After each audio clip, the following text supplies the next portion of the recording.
Alright, so I'm doing my presentation on Joseph McCarthy and McCarthyism. So without further ado, we're just going to hop right in. Alright, so who is Joseph McCarthy? Joseph McCarthy was a Republican senator from the state of Wisconsin from about 1947 to 1957. To really understand what McCarthyism is, we have to go back in time to an era in the United States where paranoia was rampant due to communism. This era was known as the Red Scare.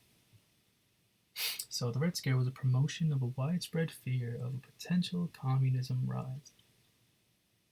The United States government's response to this scare was to essentially go on a witch hunt to crack down on whoever was or whoever they deemed was a communist or someone who supported communism. Their main priorities were those who had influence. So, politicians, sometimes celebrities, businessmen, journalists, people of that nature. The man who was at the forefront of this was former FBI Director J. Edgar Hoover. Hoover and his resources would essentially go around and obviously crack down on those who they thought were communists. Um, and his criteria for who he thought was a communist or not was kind of radical, I feel like.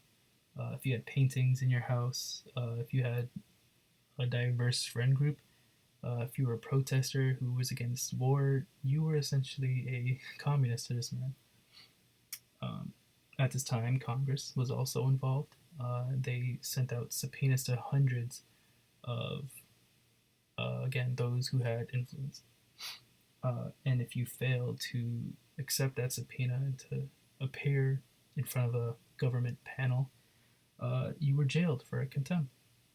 Or in most cases, most commonly, you were fired and blacklisted. Excuse me. Two notable Republicans during this time that took advantage of this campaign were Joseph McCarthy and Richard Nixon. Uh, they used this campaign as a weapon against not only communists but against Democrats. Um, they deemed that Democrats were too soft on communism and that Republicans were the way to go when it came to combating communism. McCarthy mainly was notorious for his ever changing lists of those who he accused egregiously of becoming or of being a communist.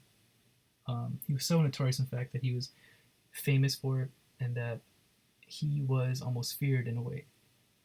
Many people claimed that he was a bully when it came to interrogation and when it came to deeming who was a communist and who wasn't. Um, he became so famous, in fact, that he became the head of investigations in a subdepartment in the Senate. With this promotion, he obviously gained a newfound sense of power.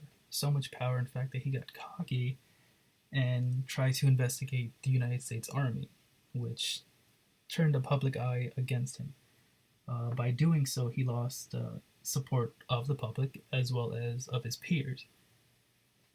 Um, McCarthy would eventually lose his position uh, in the Senate, and eventually he would pass away due to liver failure. Um, but his impact on the government alone was incredible in the sense that he essentially went against the Constitution for so long and eventually ruined thousands of lives, thousands of careers as well. Um, and I kind of want to conclude with a little comparison, I guess, or to make you guys do the comparisons yourself to see what similarities that these two men have, because I feel like there's a lot of similarities going on. I also found this quote while I was doing research on this, and I feel like it definitely resonates with this topic. Those who sacrifice liberty for security deserve neither. Um, so I want to thank you guys for watching. Yeah, thanks.